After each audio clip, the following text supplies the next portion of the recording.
方怀瑾一向心思缜密，这次也是。我们看他平静下来，因为这事儿就像往常一样就这么过去了。可是谁也没想到，他从我哥的实验室里偷了吗啡，伺机要杀周泽。有人看到吗？没有，这是警方在案发后从他衣柜的外套中搜出来的。他是利用第二天给周泽拿酒的时机，将吗啡放了进去。给周泽送酒。午饭的时候，他们又吵了一架，这是因为前一天，方怀瑾的妹妹安秋子撺掇周末晚对周泽做了一个恶作剧，周泽要将他送回乡下，方怀瑾不同意。你说过多少遍了？我马上给他收拾行李，我坐车走行不行？你就这么对他？那我怎么对他？你告诉我该怎么对他？这也不行，那也不行，留在这儿不行，送走也不行，你说？你到底还想伤害多少人？我不想再跟你讨论这件事情了，我不想再浪费时间了，好吧？我现在就需要一杯酒。我去帮你拿吧，刚送来的啤酒还是冰的。我要沃特嘎，纯的。给我也倒一杯。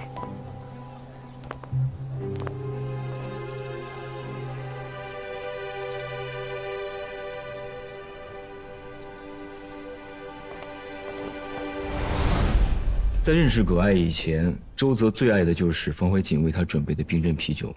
可是这一切在葛爱出现之后就发生了改变。周泽不再喜欢温润微苦的啤酒，而是爱上了更加浓烈的伏特加。我想从那一刻，方怀瑾也明白了，所以才做出了这样的决定。你哥哥对方怀瑾，我们4个一起长大的，我哥从小就爱慕方怀瑾。可是方怀瑾爱的却是周泽，而又不拒绝我哥。而周泽呢，一直爱沾花惹草，但是好歹在方怀瑾的面前会收敛一些，所以他们就结了婚。方怀瑾不是看上去那么单纯，审判的时候也是如此，他会用沉默做出一副可怜的模样，来赚取大众的同情。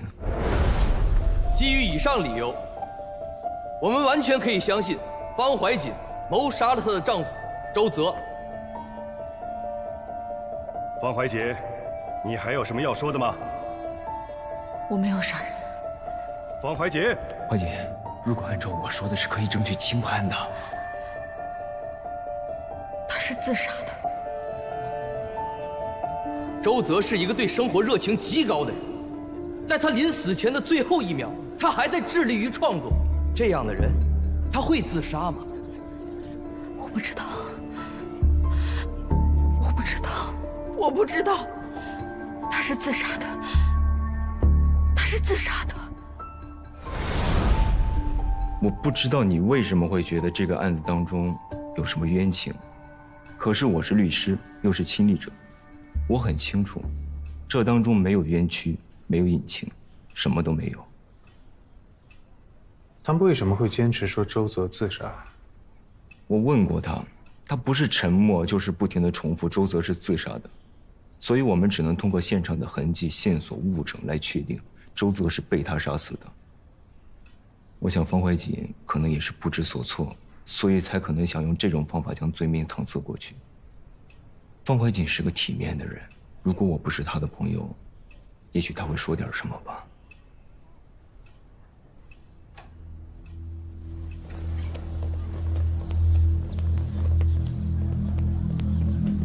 这案子有问题了，看出这个案子有破绽了。这还用看吗？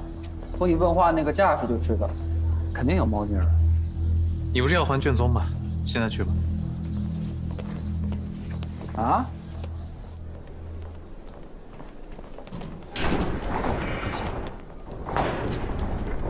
哦，穆伟，师母，怎么了？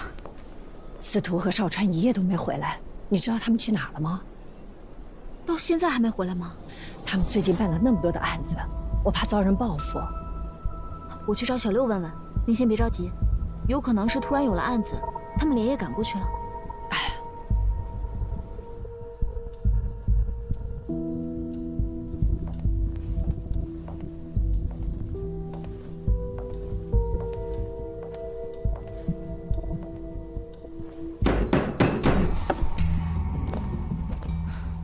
你们一天就是这么工作的？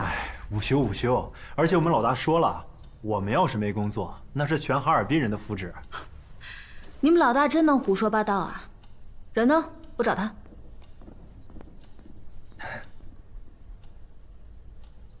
什么意思啊？我家少爷啊和司徒先生昨晚洗完澡回来，就说要带司徒先生去一家更好的，那种的。司徒言摊上你们家少爷，就没好。罗少川从丰田调的那些战种，到底什么时候还给人家？老大昨晚连夜去的丰田。哦，我还以为他不还了呢。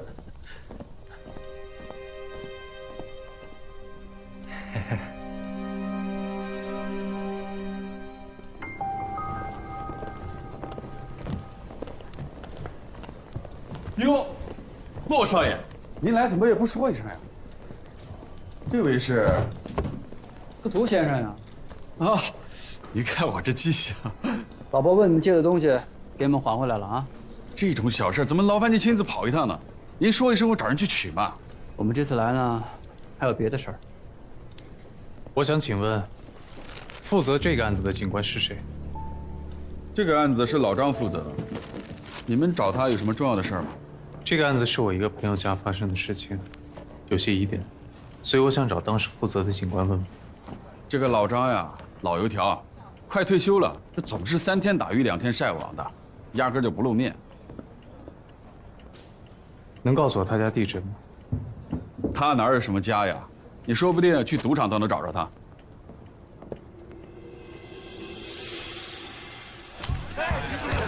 赢了！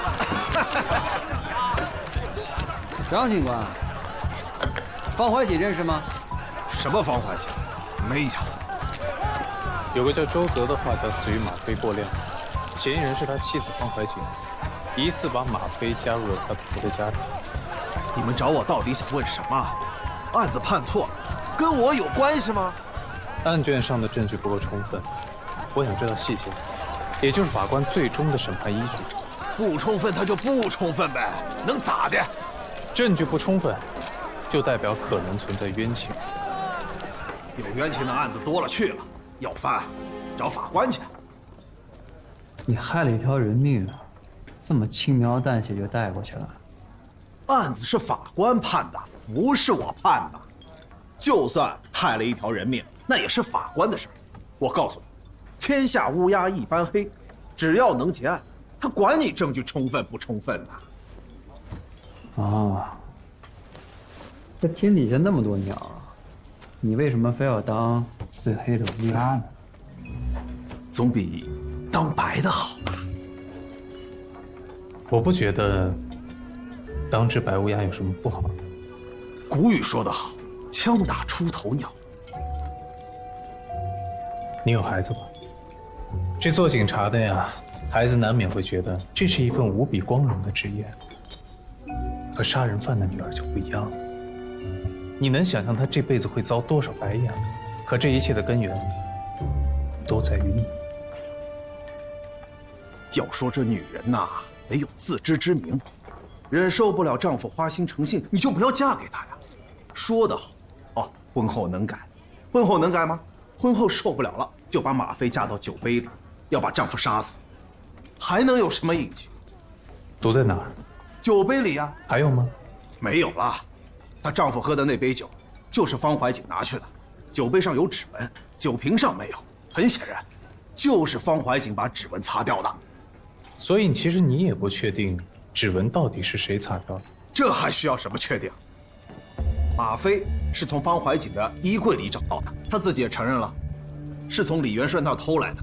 很显然，只能是他把这个指纹擦掉的。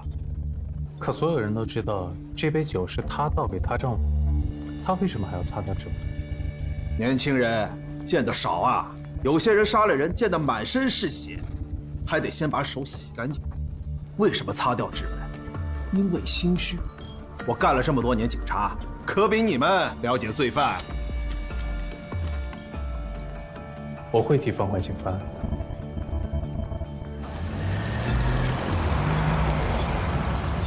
我打算重新调查这个案子。和我想的一样，我从你拧到一起的眉毛，我就知道这个案子肯定有问题。有进步啊！看来将来你一定是个破案好手。我才不是什么破案好手，我只是你的帮手。这个案子你说查，咱就查。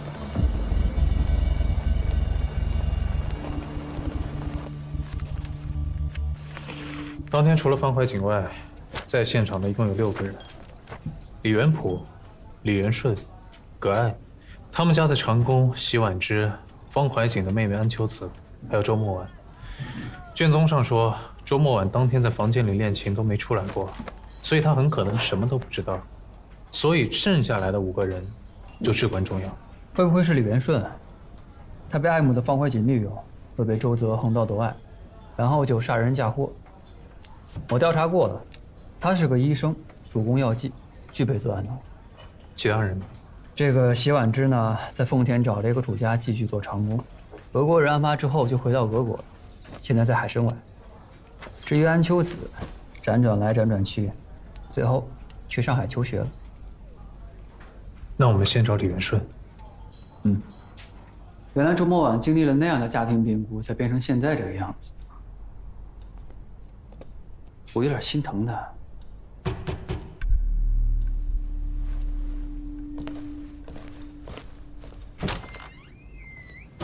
罗探长，你们走了之后，我想起来一件事儿。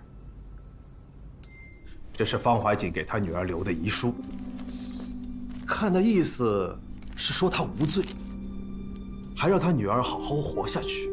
这小女孩在案发后不久就和家人走散了，我一直联系不上她。如果有机会，请帮我把这封信交给她吧。好。其实我也想过，方怀瑾拒绝配合，会不会是真有冤情？可证据没有问题啊，大概他觉得坚持自己无罪，能给他女儿一个心理安慰吧。我想自己找出背后的真相。好，那我就期待着你的真相。我期待着您的好消息。告辞。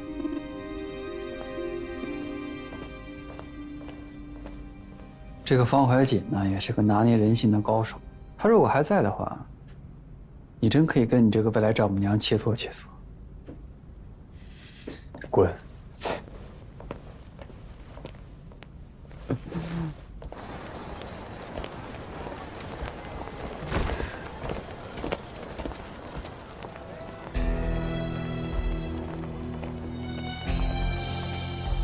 哎，我东西忘哪了？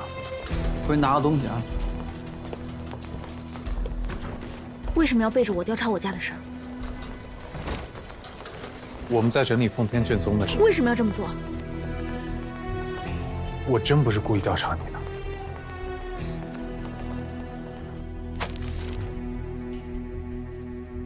这上面写的是我爸妈吧？你真可以啊，司徒言，聪明才智终于用到我身上了。你听我说，这是之前处理学校案子的时候，骆少川借调了奉天的卷宗，无意中发现的。所以呢？所以你跟骆大少是来看我的笑话，还是来揭我的伤疤？你误会了，我怎么可能想看你笑话呢？骆少川也不会，我是真的觉得这个案子有问题。那你们为什么要瞒着我？所有人站在你面前就必须要一览无余，必须通体透明，你才有自豪感是吗？哎，我不是的，因为你对我来说是很重要的人，所以我不想给你希望又让你失望，所以我才没有提前告诉你。你真伟大啊，司徒言，看来你真的很享受高高在上的揭开嫌疑人的伪装，你咄咄逼人，字字如剑，一点也不亚于凶手的刀子。你现在应该很得意吧？终于可以在我的伤口上施展你的才华了。这个案子，你妈妈的代理律师是我师兄，我对这个案子存疑，所以我来找他了解情况，仅此而已。如果你觉得我冒犯到了你，我跟你道歉。我们也可以随时离开奉天，哪怕你以后不想理我了，我接受。不过我真的没有想到，在你心里我是这样的一个人。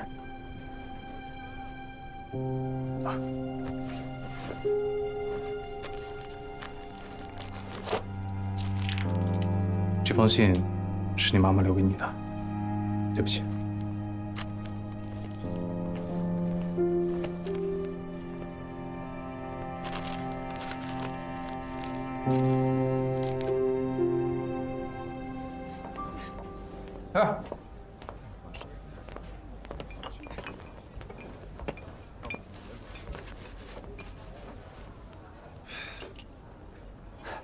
这什么情况啊？追到这儿来了都。那查不查了？查。他不削死我俩都算好的了。你都不知道，他刚才都把我说成什么了。说实话啊，我有点羡慕钟婉的爸，能跟那么多女人周旋，咱俩对付一个都困难。跑题了。司徒先生，这是您订购的芋泥坊。送挺快。先生好眼光，我们的净颜泥取1粒水原母，以水飞法历经180天反复沉淀过滤而成，泥浆极细，最是净澈养颜。谢谢。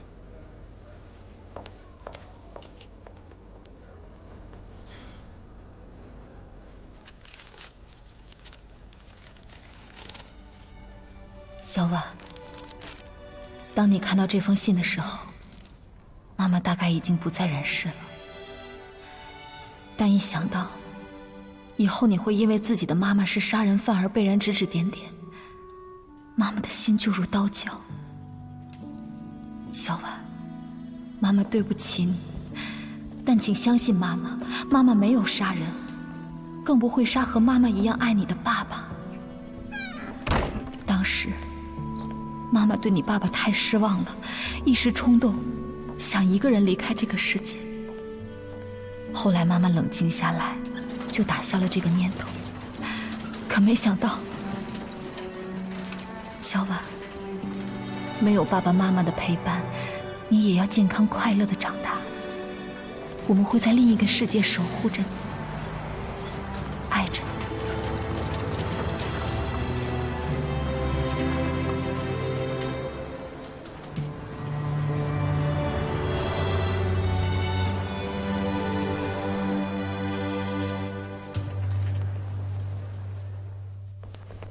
一会儿啊，你就以关心他为由，先套路套路他，能行吗？实在不行，你把锅甩我身上，说我硬逼着你来了。本来就是。你这个人怎么白眼狼啊？我不是为了你们家周末晚呀。将来是谁家的不知道，反正肯定不是我家的。开门啊！是我给你带了个礼物。干嘛不说话呀？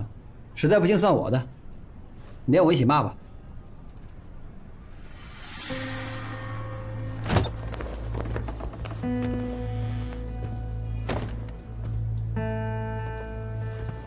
去问问。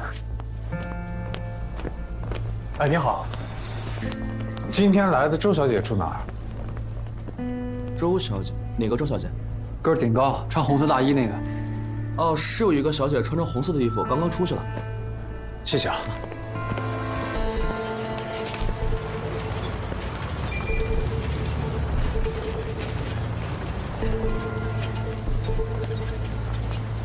回哈尔滨了吧？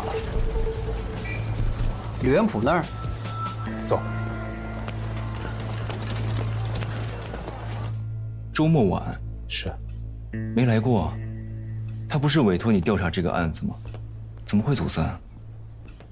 要是这样就好了。什么意思？周末晚是我朋友，如果这次能查出他父亲并非死于他母亲之手，这大概是我能送他最好的礼物了。你还挺浪漫的。想法是好的，但是这个案子不可能翻案。我找到问题了。什么问题？我还想知道更多关于案发前后的细节。比如呢？案发前一天，葛爱去找方怀瑾摊牌，说周泽要跟他离婚，然后娶自己。为什么第二天他们再吵架？这个事情当中被我哥给打断了。李元顺？对，我哥知道他们俩吵架，就说有办法缓和缓和，于是就把大家带到了他的实验室。他以为大家都会像他一样喜欢那些瓶瓶罐罐，也难怪方怀瑾为什么不会选择他。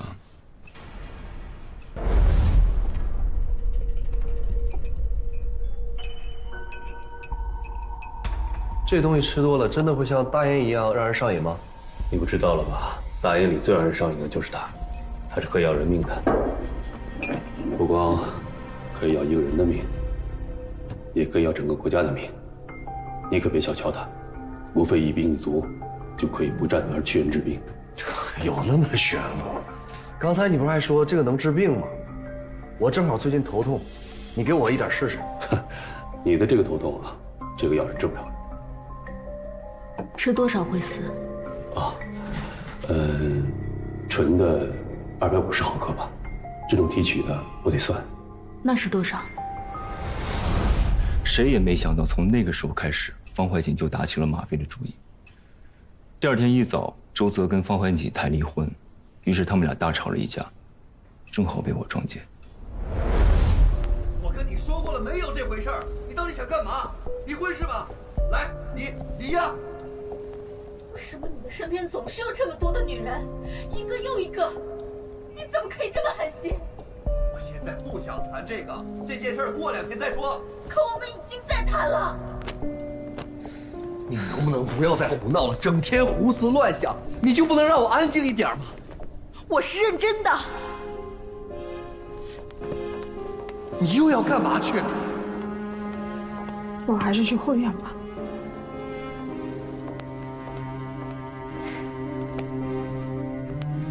哎，别闹心了，喝口水吧。女人真的是让人烦死了，她们就不能理解我们一下吗？如果有下辈子，我绝对不会结婚。那还不是因为他们爱你？这是爱吗？这是桎梏，这是囚禁，这是煎熬，是赤裸裸的绑架。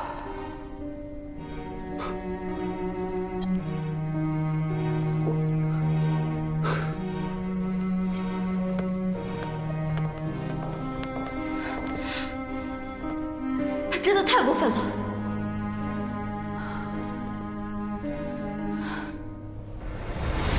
之后我一直在客厅，方怀瑾在照顾2个孩子，周泽在后院给葛爱作画，算是相安无事了一个上午。直到午饭的时候，我哥来了，他们俩又吵了一架。这个上次我跟你说过。早上吵了一架，照顾完2个孩子又吵一架。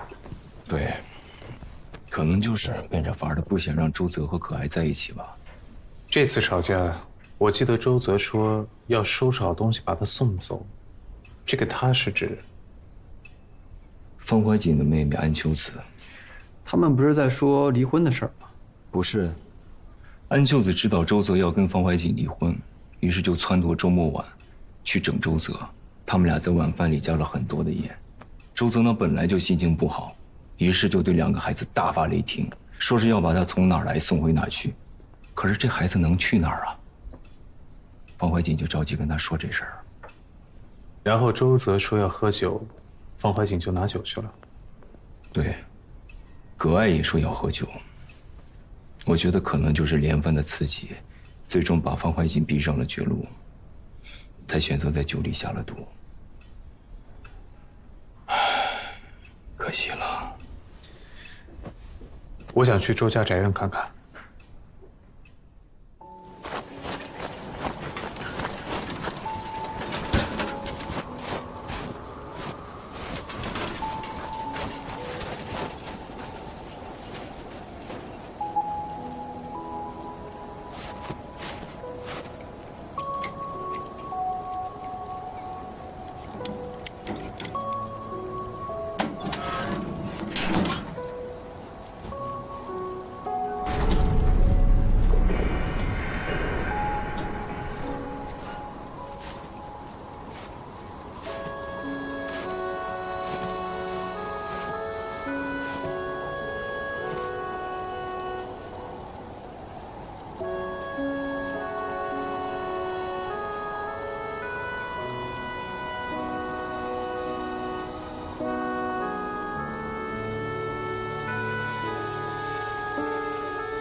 他的音色，许是不如从前了。调一调，会回去的。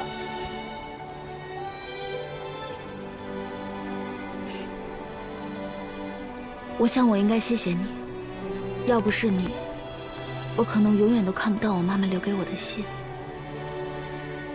你不用谢我，是我太冒犯了。你已经冒犯我了，除非我把真相原原本本的还给你。不管我妈妈是什么样的人，我都希望能从你的口中听到真相。如果她真的没有杀人，我一定和你一起把她的清白还给她。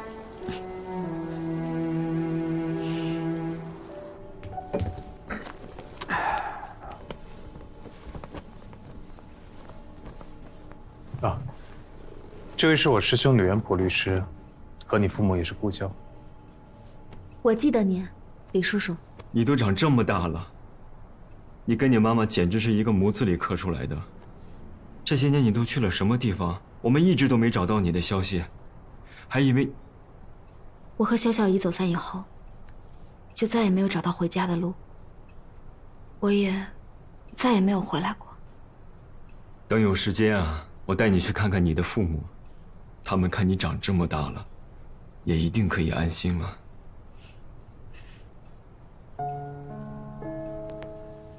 真的没房了，再帮我们想想办法呗。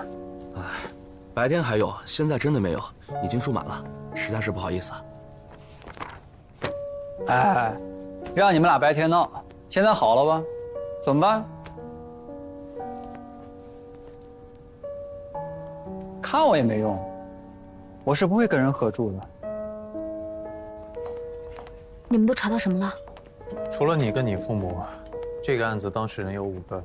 李元顺、吕元普师兄、你小姨安秋子、奚婉之，还有葛爱。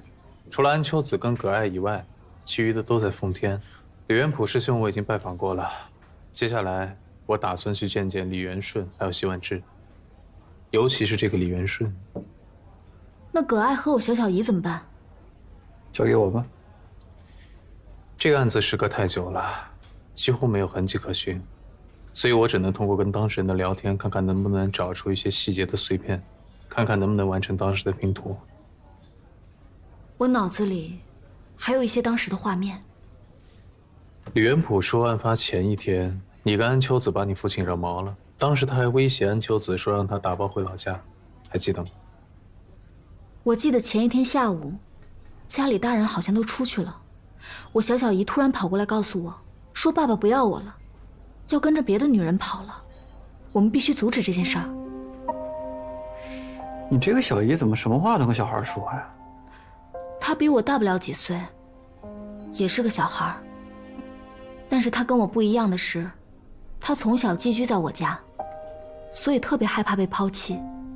她和我妈妈是同母异父，我姥姥去世以后，她父亲又续了弦，可是那个女人对她特别不好，所以我妈妈把他接来了我们家。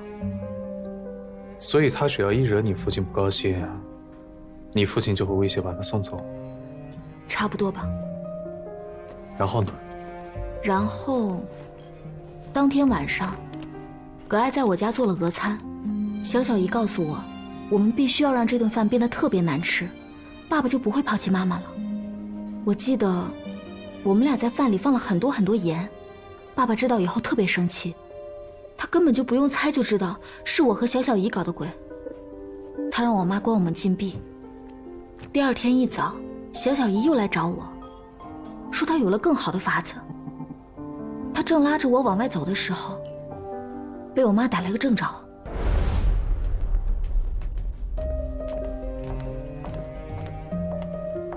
你们俩去哪儿啊？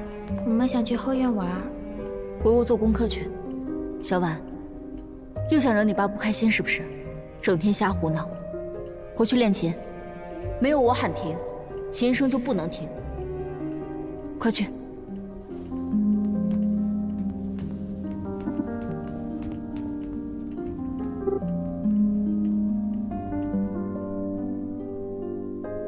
之后，我就赖在床上，一直在生我妈的闷气，直到吃饭的时候才出来。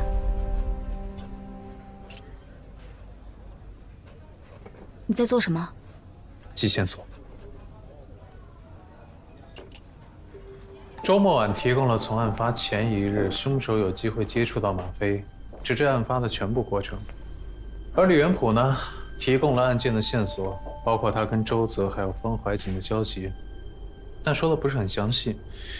具体线索呢，我心里有数。我画这个只想看看。可你在事务所的时候，拼的都是时间线，难道不应该先确定大家的不在场证明吗？这个案子是下毒，既然是下毒，就具有延迟性。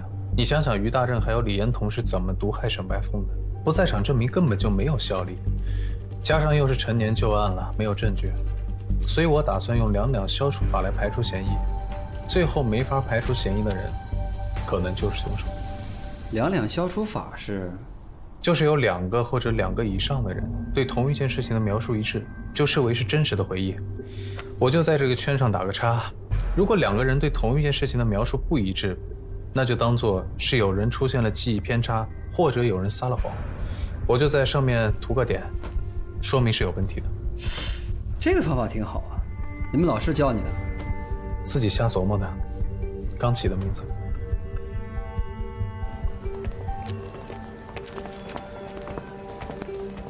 哎，你们是要？啊，我们是李元顺医生的朋友，想找他问点事情。李医生他今天不在。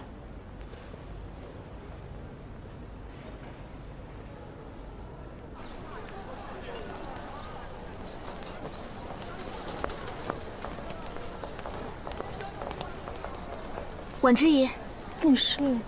是我，莫婉。莫婉。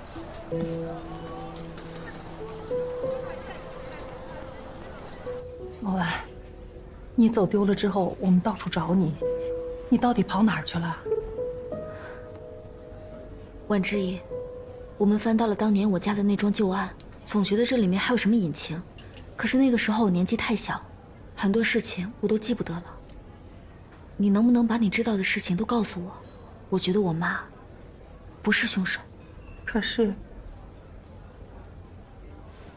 当时你看到了什么？这件事情都过去了这么久，就让它过去吧。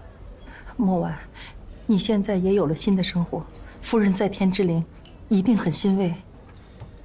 你知道谁是凶手？婉之怡，难道你？是夫人，就是夫人杀的先生。我不敢跟警察说实话，我以为这样夫人就不会死，可我心里很清楚，就是他杀了你父亲。这件事情，我本打算死守一辈子，带到天上去见夫人。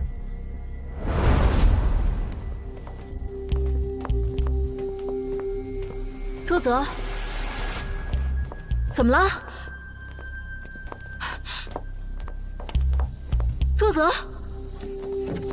周泽，你醒醒，你别吓我！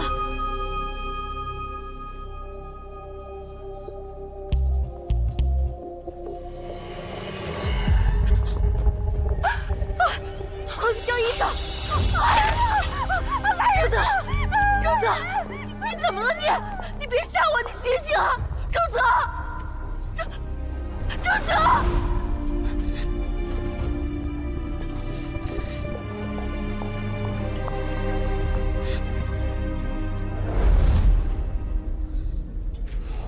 所以那个酒瓶上的指纹真的是？不会的，我妈不会杀人，我相信她不会杀人。那天你看到了什么？又或者说那个时候你又在做什么？你在认为我撒谎？我相信你对夫人的忠心，而且到现在了，撒谎也没有什么意义。不过，如果真的如你说的那样，他的母亲杀了他的父亲的话，那他就应该知道，毒应该不在酒瓶里，而在酒杯当中。什么意思？你是说我妈知道凶手是谁，但她不知道毒下在了哪里，所以她擦掉指纹是要保护那个人。还只是一种推测，所以你看到的信息对我们来说非常重要。那天一个早晨，我都在找安小姐。安秋子。前一天，李先生邀请夫人去他的实验室参观，作为答谢，夫人第2天中午在家设宴，所以我一早晨都在厨房忙活。半上午的时候，夫人担心安小姐又恶作剧，惹恼先生，所以就到处找他。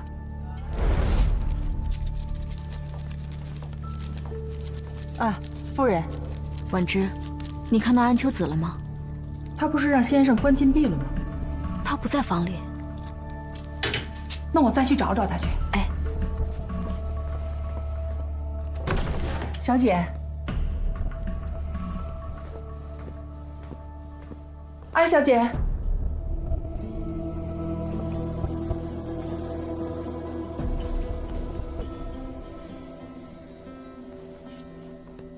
这孩子跑哪儿去了？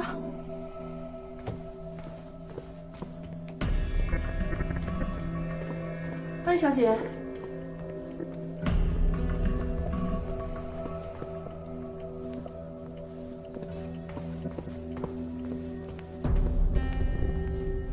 安小姐，安小姐。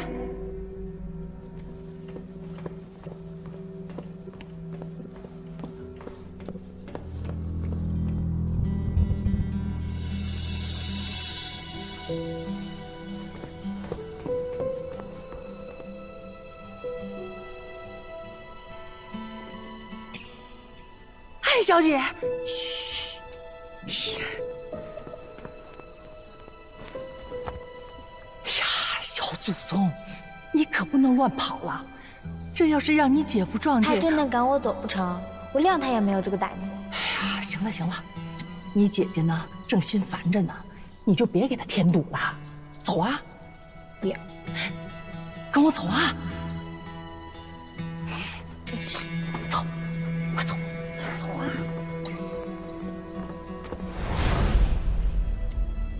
安秋子说，周泽不会真的把她赶走。安小姐从小就是个没妈的孩子，所以缺乏管教，她只认夫人这个姐姐。她跟先生恶作剧也不是1回2回了。先生心情好的时候呢，就不跟她计较；心情不好的时候，就说要把她送走。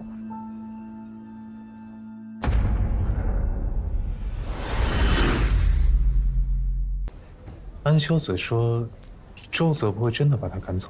安小姐从小就是个没妈的孩子，所以缺乏管教，她只认夫人这个姐姐。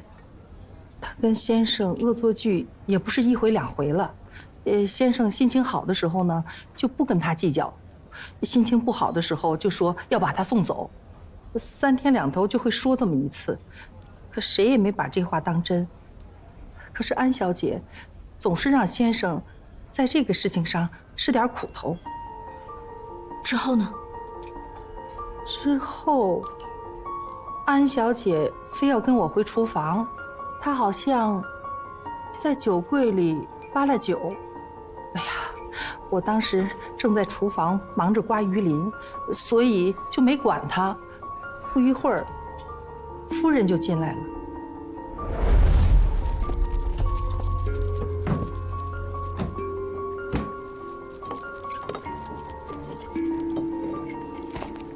秋子，又在玩什么呢？你一个早晨去哪儿了？没有，我就在后院玩。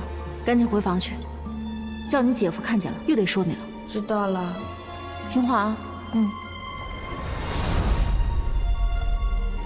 你是说，那瓶酒是我小小姨拿出来的？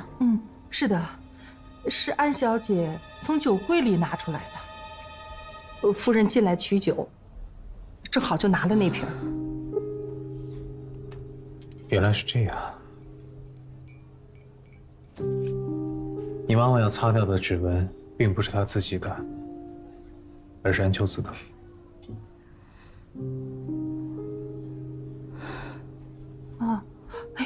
我想起来了，夫人被带走的那天，交代我，让我把他之前的首饰都卖了，让我连夜把小姐和安小姐送走。我当时想着，可能是夫人不想让2位小姐知道她杀人的事儿。李律师和我商量，先把2位小姐送到我乡下的老家。可谁知道呢，我那粗心的老乡，竟然把小姐给弄丢了。莫婉，对不起，要是我自己送你去，就不会这样了。这不都过去了吗？我现在不是好好的在你面前了？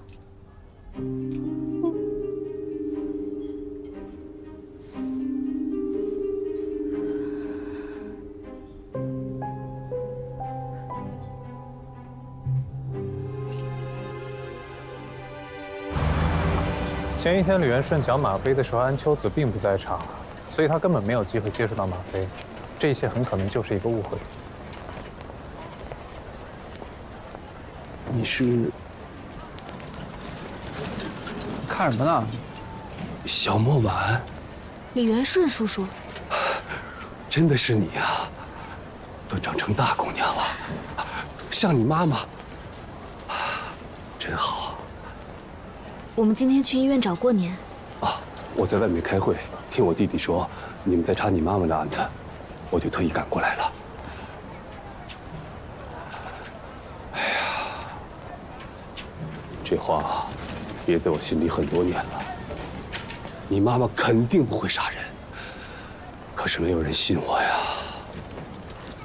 李医生，要不咱换个地儿说？哦，去我那儿，这个事儿啊，还就得在我那儿才能跟你们说清楚。好。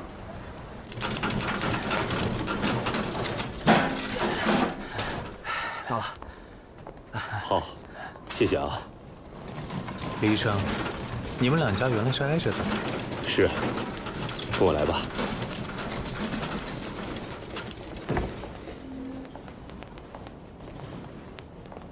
这些年，我哪儿也没搬，一直住在这里。我总是想，隔壁啥时候能回来人呢？可是等啊等啊，啥也没等到。小小姨呢？啊，你小姨在上海过得好得很，何必还要回到这里呢？上次见她是我去上海出差，她说要跟家人出国了。出国？啊。看来这些年，她过得不错。过得是不错。当年那个事儿之后，她就上了当时很红的女子学校，后来到上海念的大学，毕业之后在上海找了一户好人家嫁了。最近呢，要跟家人去法国了。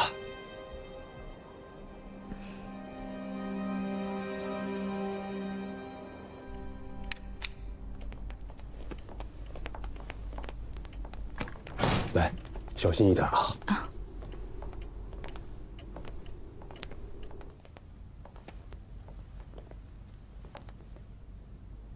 这儿一直都是这么陈设的吗？啊，你可不知道，我摆放这些瓶瓶罐罐有多不容易。哎呀，可不敢乱动啊！这都是有讲究的，牵一发可是要动全身啊！我能看看吗？啊，那可要当心啊！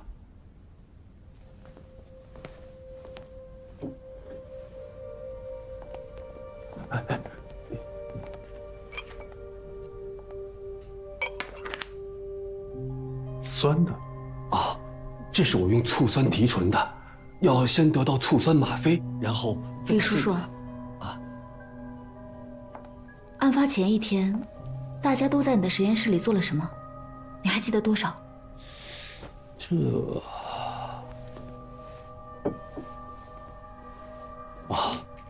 这样吧，你们要想知道什么就直接问我，我要是记得呢，就告诉你们；我要是记不住，我就去问我弟弟，他是律师，记性肯定比我好。案发当天，你有看到方海景拿走吗啡吗？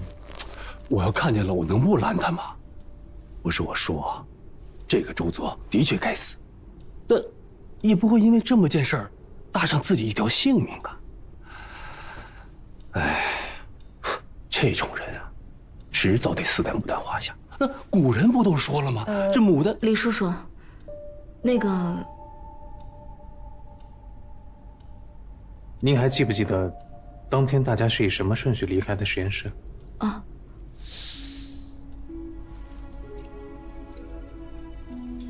不记得了。您再想想。哦，当时呢，我就是，在这个位置跟那个外国女人说话。可爱，我正式的跟你谈。我知道你认为自己年轻漂亮，我要替你妈妈好好出口气。我就见不得那个女人好受，所以呢，我就把她叫过来。我跟她说啊，周泽为了你跟方怀瑾离婚了，怀瑾可是他的结发妻子啊。那有朝一日他也会因为别人而抛弃你。这方怀瑾还有我们这些朋友支持，你有什么？你会比他更惨。我就是要让他知道，他做的这件事情就是不对。李叔叔，那个，您还记不记得您跟葛爱聊天的时候，其他人在做什么？当时我是背着身的，记不太清楚了。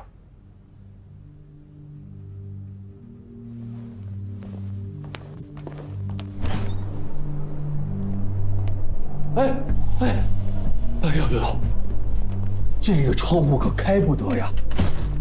哎呀，这个窗户可开不得啊！这些宝贝儿既敏感又脆弱，万一有那么一点点不对劲，他们就会发脾气，就会把这实验室都给炸掉。哎呀，那天也不知道是谁到我这里把窗户给开了，我第二天中午才发现。现在想起来都还在后怕。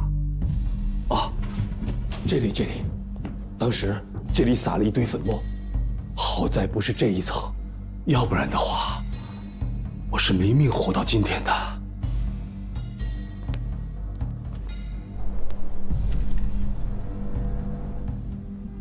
这个窗户能钻人进来吗？这里像我们这种体型的肯定爬不起来，那爬到一半就会被卡住。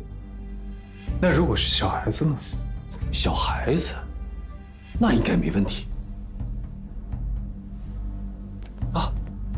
哎呀，小莫凡啊，我要去给你肖小姨打个电报，她要知道你还在人世上，那她得高兴坏了。李叔叔，我想问你个问题。你说。我妈为什么这么照顾小小姨？这个事儿，你不知道吗？什么？你小小姨的那只眼睛，是被你妈妈打坏的。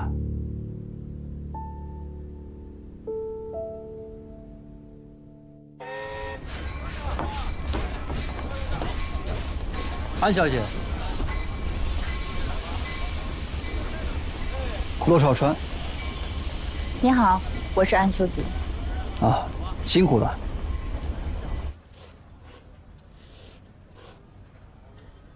我妈能为谁擦指纹？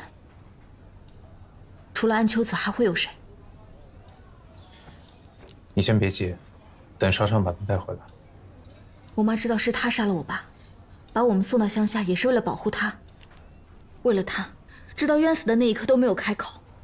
这么多年过去了，他怎么还能过得那么心安理得？现在的证据还不能说明他就是凶手。你不是相信唯一逻辑吗？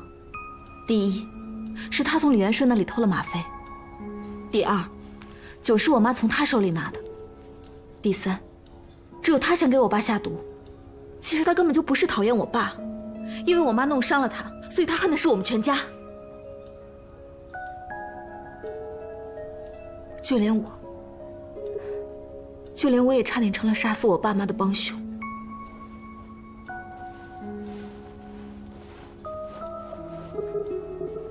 你先冷静一下。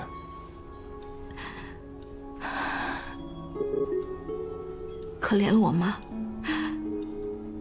还傻乎乎的帮她擦瓶子，被人当了这么多年的凶手。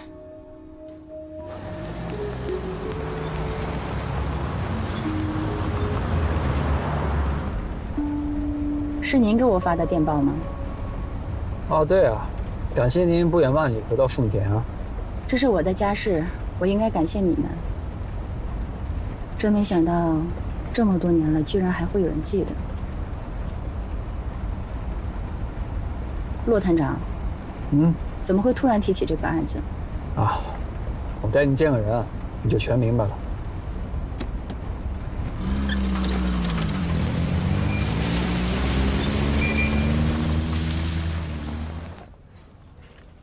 我完全可以理解你现在的心情，不过这个案件已经到现在这一步了，他人也回来了，你等了这么久，我希望你可以给我一个机会，让我跟安秋子好好聊一聊。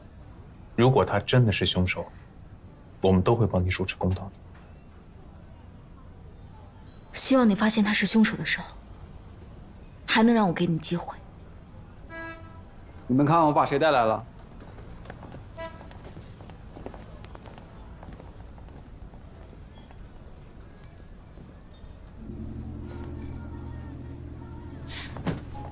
你真的是小婉？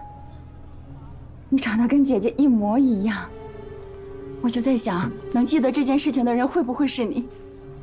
小婉，我们真的找了你很久，谢天谢地，你还活着，一定是姐姐在天有灵，你终于回来了，小婉。好久不见，安秋子小姨。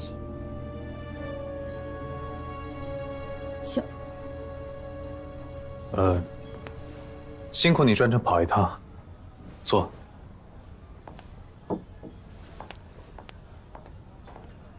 当年发生那件事，你还小，很多事情你可能不清楚。那时候你也没比我大到哪儿去吧？这些年你过得真好，读书、嫁人、出国，一样都没落下。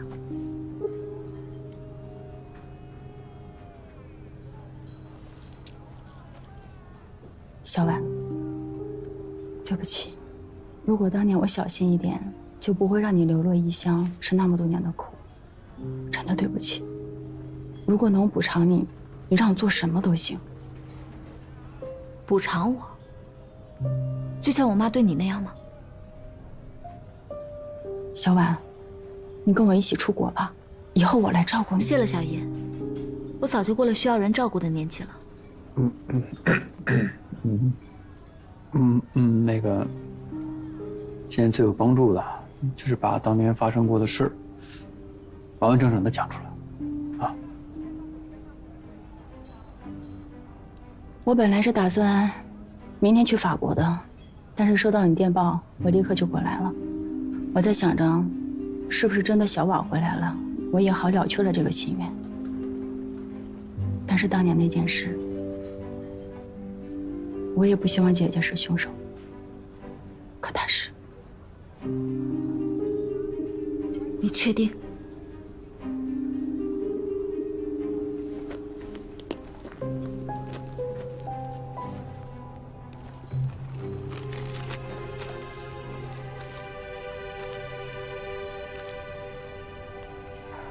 这是姐姐临行前给我的，这么多年我看了无数遍。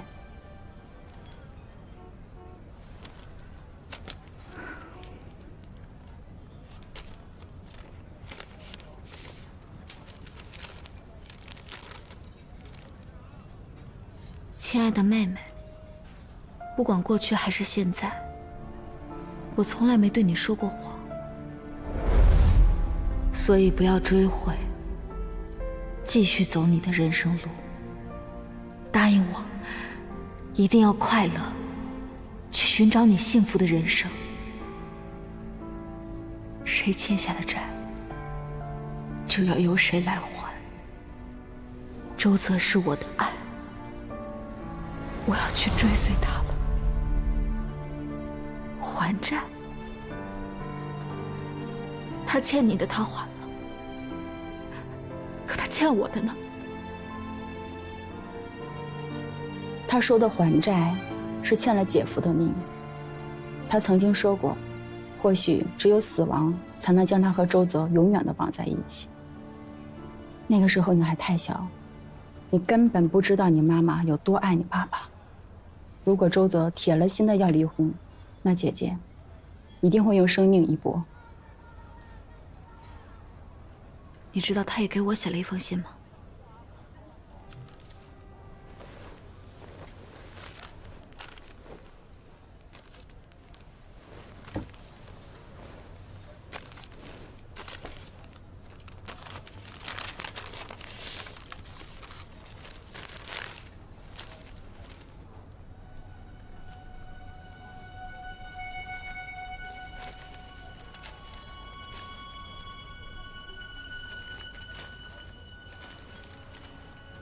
怎么会这样？你是装不知道，还是真的不知道啊？这和我想的完全不一样。你了解你姐姐，这会不会是她留给女儿的一个念想？不会，绝对不会。如果姐姐说她没有杀人，那她一定没有做。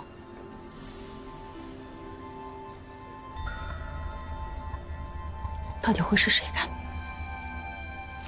为什么你觉得她说她没有杀人，她就一定没有杀呢？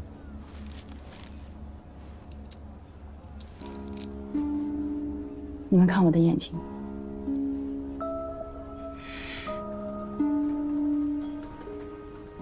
你不怨你姐姐吗？看来你们都知道了。在我刚出生那会儿，很多的邻里街坊就会跟我姐姐说：“妈妈生了你妹妹，她就不要你了。”所以姐姐害怕，她害怕我会夺走她的妈妈，所以才失控做的这件事。之后的每一天，她都是在悔恨中度过的。所以对于你姐姐来说，你就像是悬在她头顶那把达摩克里斯之剑，时刻在提醒她不要冲动。姐姐的脾气也是嫁给我姐夫之后才变好的。他们两个一直都这样吵吵闹闹，但是从来没有想过要分开。你恨你姐夫吗？如果要真的恨他，就不会跟他恶作剧了。那你还记不记得案发前一晚，你把你姐夫给惹恼了？我记得葛爱说她要做鹅餐给大家吃，我就串着小碗给葛爱使绊子，然后我在我姐夫的餐盘里面放了很多很多的盐。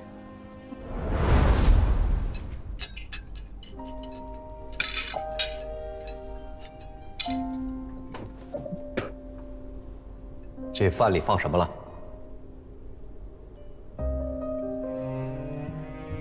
不关我的事啊！是葛爱做的难吃，关我什么事儿？你说是不是？啊，能吃死的来，我吃也吃不下去。小婉，你吃我的这份吧。因为你捣乱，这顿饭不许吃了。姐姐，周泽，你跟孩子计较什么呀？就是这饭做的难吃，关我什么事儿？秋子，我就是跟你计较太少了，一点规矩都没有，明天就给送回乡下去。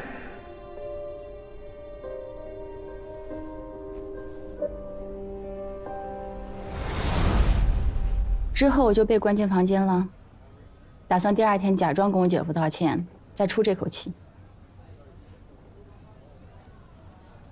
你想做什么？我记得我当时想了一个特别狠的招。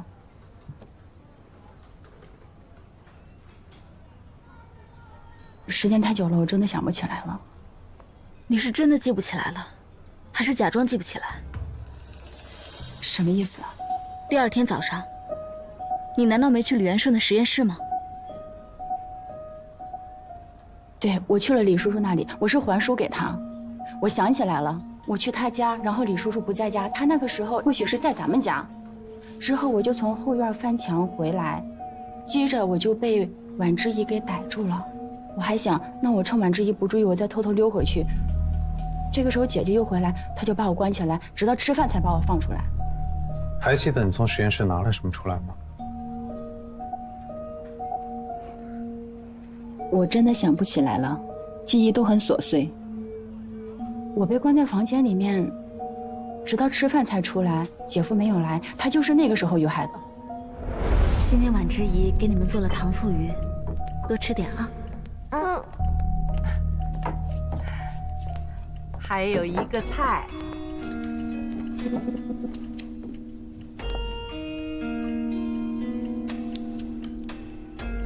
周泽呢？说是没胃口，不想吃饭。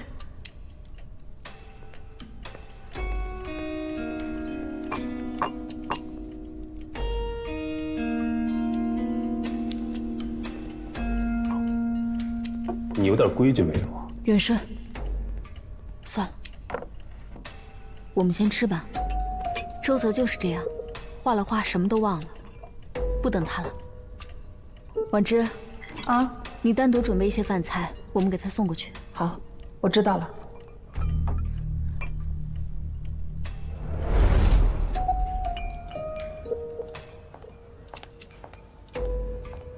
姐姐带着席婉之去给姐夫送饭，惨案就是那个时候发生的。没多久，席婉之就跑回来了。不好了，先生在后院遇害了。你说什么？什么叫遇害？先生倒在那儿，夫人说死了。哥，你赶紧去看看，我去报警。不行，先走。秋子，你在门外上楼，我叫你们谁不许下来。之后，姐姐被带走了，姐夫也死了。后来的事都是李律师帮忙张罗着，他和席婉之商量着瞒着李叔叔，把我和小婉带去乡下避一避。可是没想到那个时候小婉走丢了，李叔叔为了这件事跟我大发雷霆。幸好你回来了。其实这几年我们一直在找你，但凡哪里有你的消息，李叔叔和吕律师都会去找你。上学以后，我也在打探你的消息，可始终一无所获。幸好你回来了，小婉。这些年你是怎么过的？我挺好的，先不说这些了。又忙官司，帮忙照顾孩子，这个李律师挺热心肠啊。为什么你叫李元顺叔叔，而叫李元普李律师？你不是应该跟李元普更亲一点？其实李叔叔这个人挺有意思的，他的个性呢有点像老顽童，我们跟他没大没小，他也不在意，所以我和小婉经常去他那里玩。我还记得他的那个实验室的窗户很小，只有我和小婉才能钻进去。我们每次去都会把李叔叔吓得魂不附体，他生怕我们一不小心就撞坏他的那些宝贝。这样一来二去呢，我们就跟李叔叔关系更好一点。反而李律师，他照顾我们，多少只是有一些爱屋及乌，虽然也好，但还是始终有一点生分。爱屋及乌的意思是？他其实喜欢我姐姐。你说他喜欢妈妈？确定吗？头天晚上我亲眼看到的。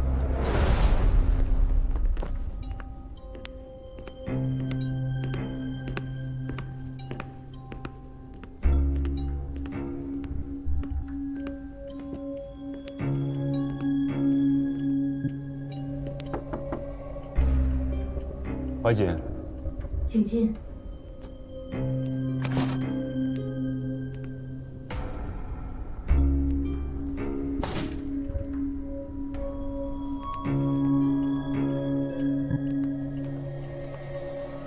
元普，怎么了？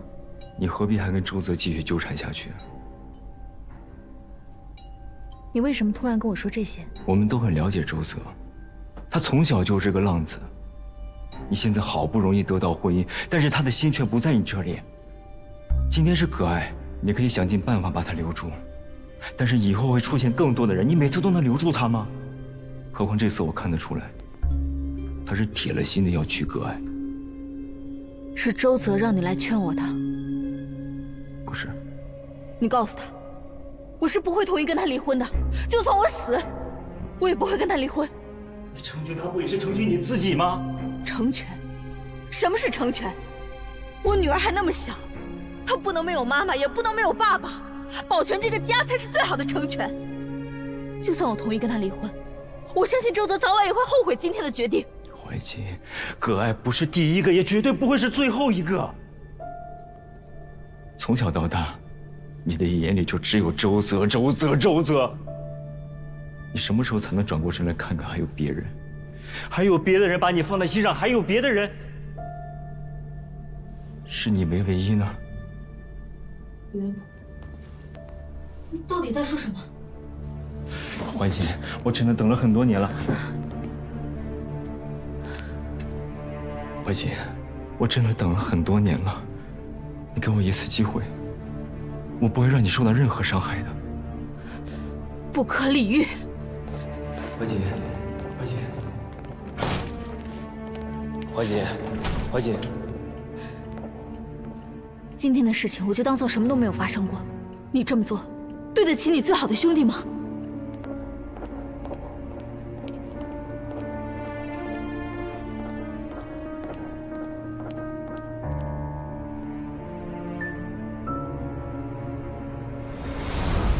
当时的事情，我就记得这么多。他和你说过这件事吗？从来没有。明天我还得再见见他。时候也不早了，先送你回去休息吧。房间我已经开好了。谢谢。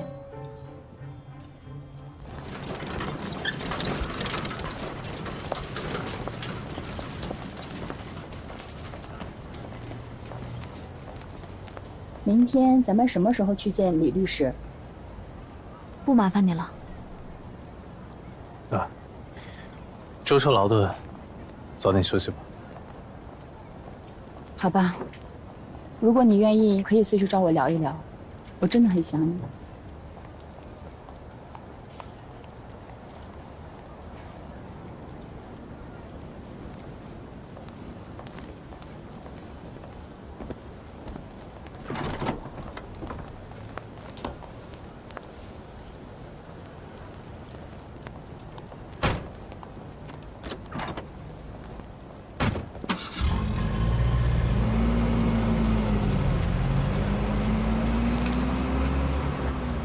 走吧。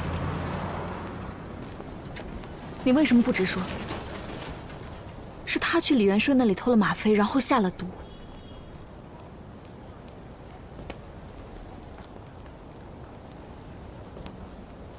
我觉得他是真的不知道啊，他对你还有你妈妈的感情应该是真的。如果现在就贸然指控他，会给他很大的心理负担。你考虑的真周到。每个人你都考虑到了，那你考虑过我吗？就算他不知道，就算他是误杀，可误杀也是凶手。他害死了我爸妈，就还能心安理得享受这么多年的人生，他凭什么？好，那如果我现在就去告诉他，是你在酒杯里下了吗啡，是你害死了你姐夫，你姐姐为了保护你替你顶罪，然后被判了死刑，那他怎么办？他还会继续去享受他的人生吗？如果日后真相大白，他没有偷吗啡，也没有杀人，我可以承担冤枉他的责任，但你能过你心里那道坎吗？他是你在这个世界上唯一的亲人了。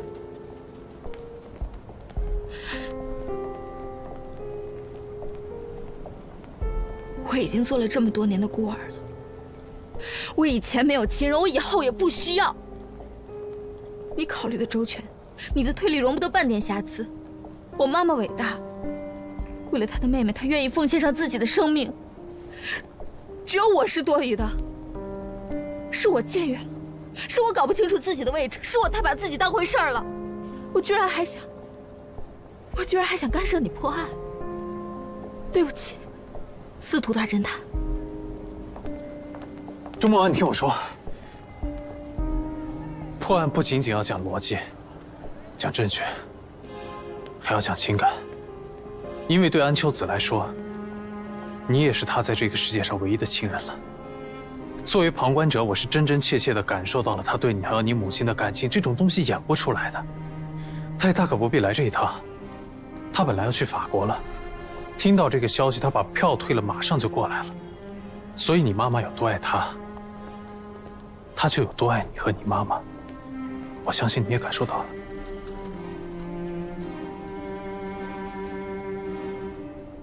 我是真觉得他不是凶手，信我一次。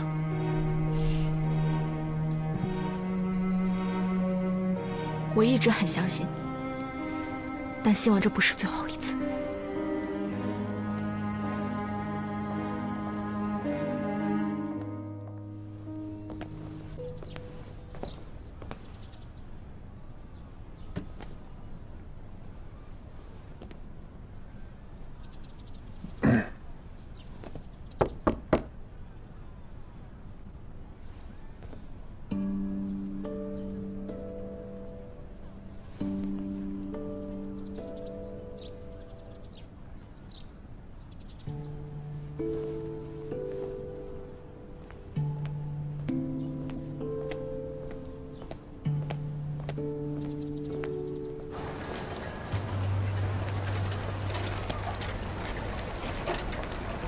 干嘛呢？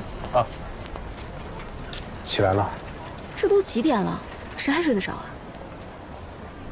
我刚去你房间找你，有个东西要送给你。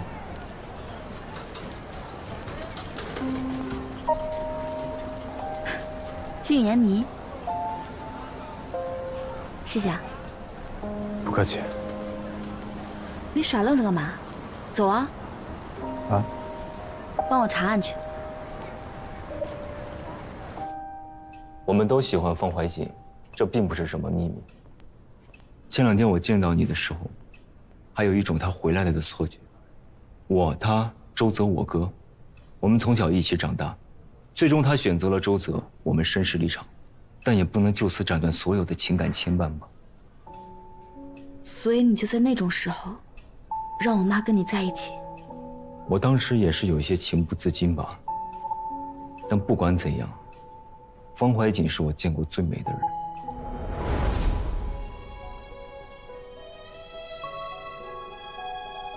我不知道他在你父亲心里如何，每当他在太阳下喝茶，都是我心中最美的油画。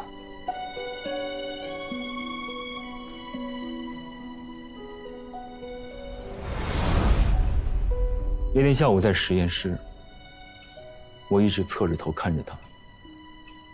当他问吗啡能否致死时，我从他眼里看到了想死的心，所以在走的时候，我拉住周泽，想要跟他聊聊这事儿。可爱，我想正式的跟你聊一聊，你不要认为自己年轻漂亮。跟你聊2句。周泽是有妻子。你和方怀瑾都这么些年了，什么风浪没见过，何必闹到离婚这一步啊？哎呀，我也不想，现在到这个地步了，我都不知道该怎么收场。2个疯女人，你真想清楚了，离开方怀瑾，以后各自婚去，不管对方。哎，就算我离婚了，他也离不开我半步的。女人啊，要是早知道什么时候见好就收，就不会让人那么讨厌了。什么事不能等到我把这个作品画完再说。开始还以为外国女人有什么不一样，不一样。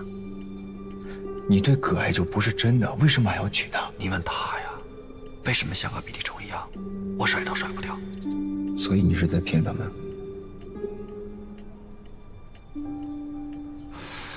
你怎么还不明白呀？谎言才是女人最想要的东西。你就是太老实，所以到现在还单身。方怀瑾不是一个会用逃避来解决问题的人，否则他也不会经营这段感情这么多年了。他完全可以在第一个女人出现的时候就选择离开周泽。你有没有想过，你在那种情况下向他表白，让他跟你在一起，他肯定不会答应你的。我当时只想赶紧让他从周泽这个火坑里跳出来，没有想那么多。难道老师没教过你吗？不要从事后看问题，这是马后炮。如果都从结果出发往前推，那这个世界就不会有什么遗憾了。要换你置身其中，还能审时度势、衡量利弊，再做出理智的决定吗？如果能的话，只能说明你根本没爱过。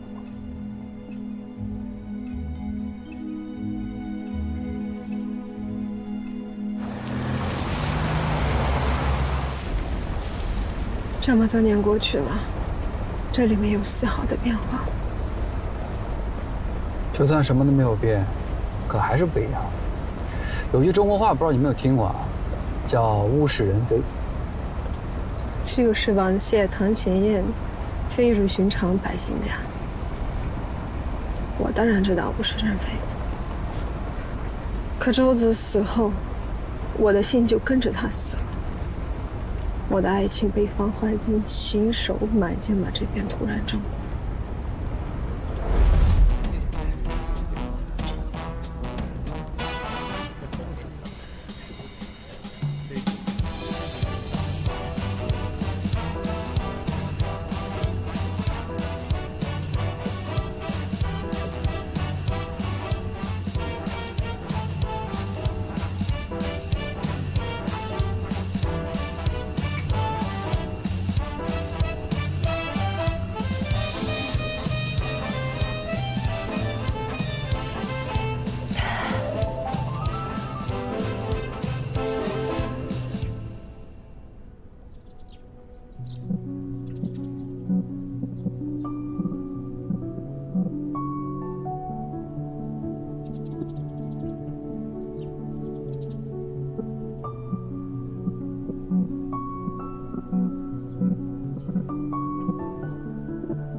直太完美，简直就是落入凡间的天使。可是这里的阳光不够完美，它配不上你。最美的阳光还是你家后院，在那儿喝咖啡，阳光一泻，下铺在我的身上。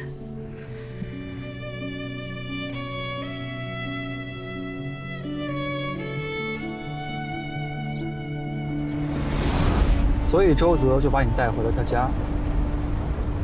是的。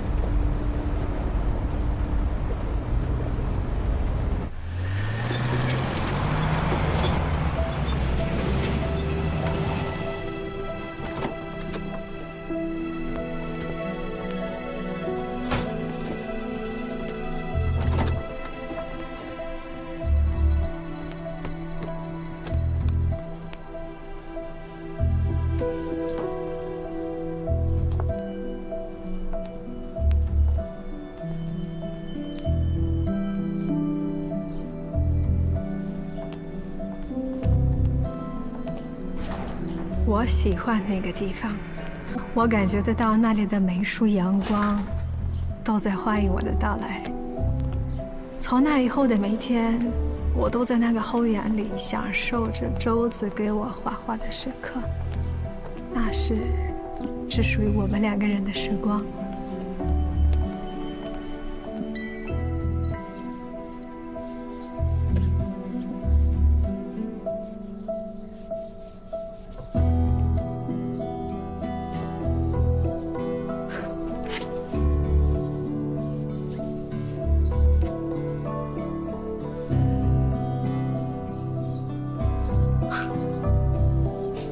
Beautiful。